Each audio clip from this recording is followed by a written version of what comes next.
G'day guys and welcome back to another video. This is going to be a bit of a different showcase because this game here was sent to me by a small indie developer and I want to give it a little showcase, show what it is currently and suggest what it could be in the future.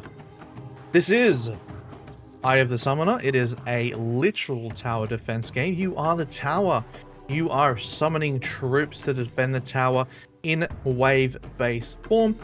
Like most roguelikes, you'll have a between wave upgrades where you can upgrade your troops, get new abilities, increase your health, heal yourself, kill enemies, all that fun stuff that a roguelike has.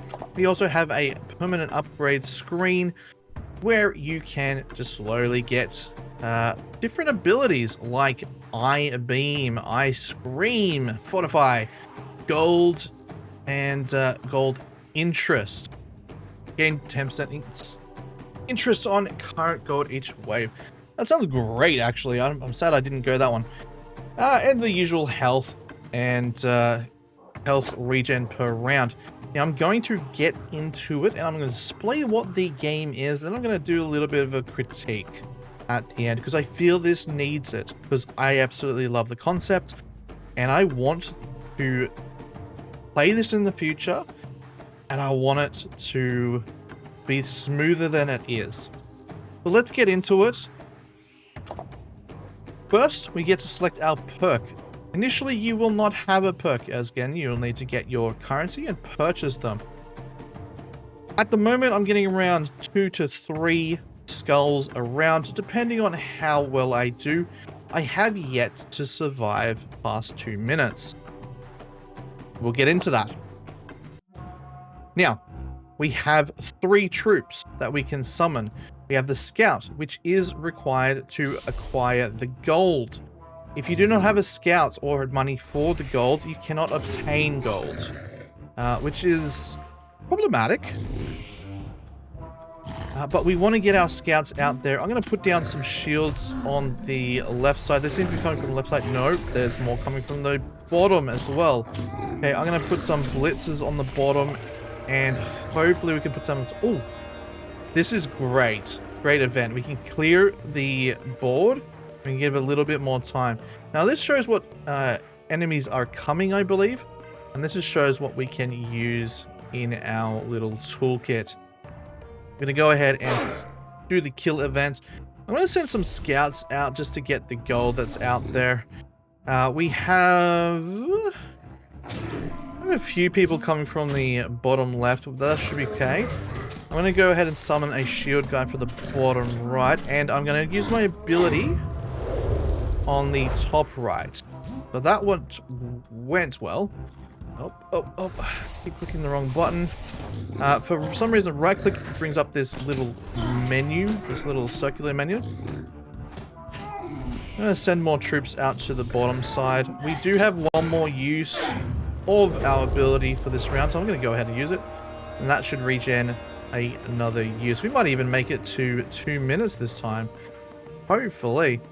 We are very low on gold, and I don't know how much gold is on the field at the moment, so I'm going to go ahead and go with the gold upgrade.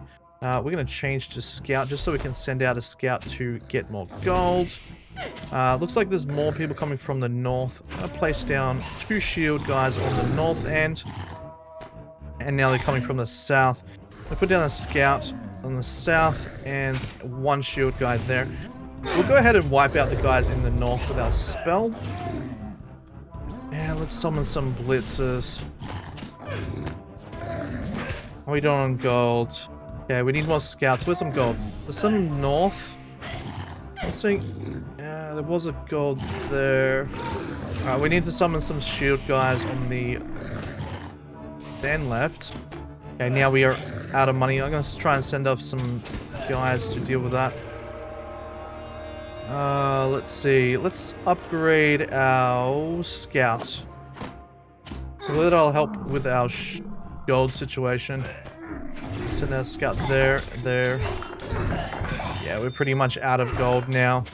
Now this means we cannot... we can't really summon anything else now that we are completely out of gold. Now we just have to rely on our single-use ability. Hopefully we can send out not... Yep. Okay, we got one scout out to get some gold. And that is enough for a single shield unit, which I believe is just going to get absolutely shredded. Yep, it's dead. Oh, it's over. We actually made it to 2 minutes and 42 seconds before getting overwhelmed. This is actually a record for me. I think it was just getting that fire upgrade has made a massive difference, which is great.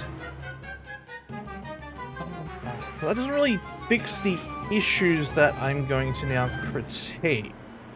Brace yourself.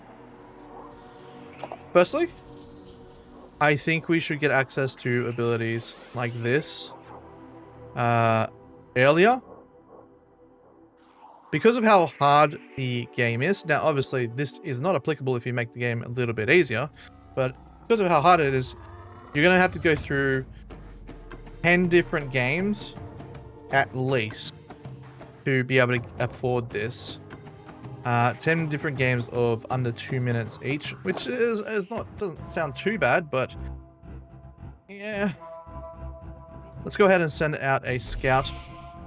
And now with the scout system, if your scouts get killed, well, half, you know, you're not going to be able to get gold.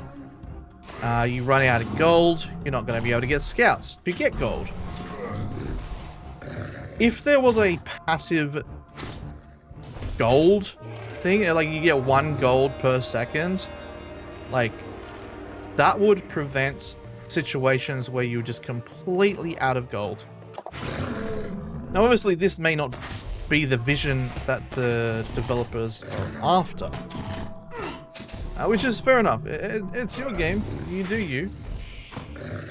But it feels overly punishing, especially seeing how the AI seems to just walk off the map, and we're relying on the Scout's AI to collect things and actually survive before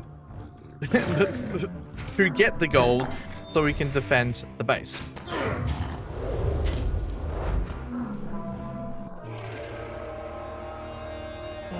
Okay, let's go Razor.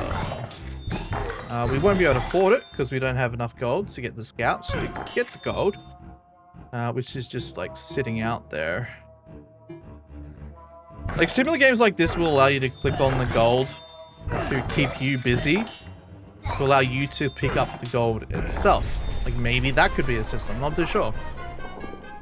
But at the moment, the death by lack of gold is very, very prominent.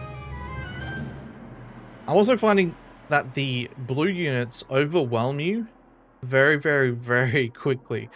They overwhelm your unit. You do not get enough gold to be able to spawn enough units to defeat the amount of enemies that are incoming. Which may be playing into the whole upgrading the tower system. But I feel that like at the very start, it's very, very punishing. To the point it's bordering on not enjoyable. And when this is a competitive market, and the theme of this game is incredible. It is different. It catches your eye. It is doing something different.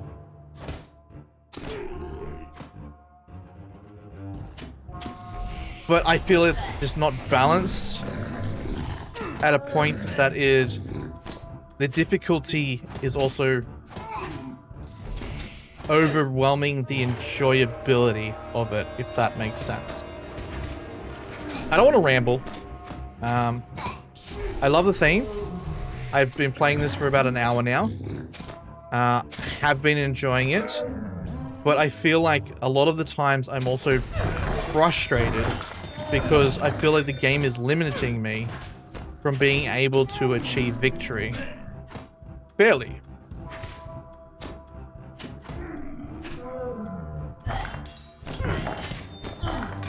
Yeah.